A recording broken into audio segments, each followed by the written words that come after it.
আসসালামু আলাইকুম গাইস, সবাই কেমন আছেন? আশা করি আলহামদুলিল্লাহ ভালো আছেন। সো আজকে আসলে আমি একটা জিনিস সিঙ্গাপুরে এবং বাংলাদেশের মধ্যে কম্পেয়ার করতে আসলাম। স্পেশালি বাংলাদেশের ট্রান্সপোর্টেশন অ্যান্ড সিঙ্গাপুরের ট্রান্সপোর্টেশন।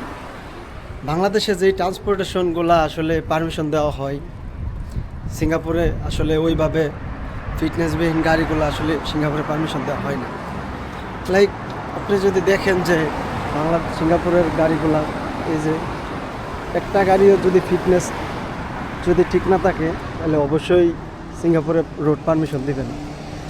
বিকজ এদেশের একটা রুলস আছে যে এত বছর থেকে এত বছর গাড়ির ফিটনেস ভালো থাকলে অবশ্যই পারমিশন দেবে, আদারওয়াইজ পারমিশন দিবে না।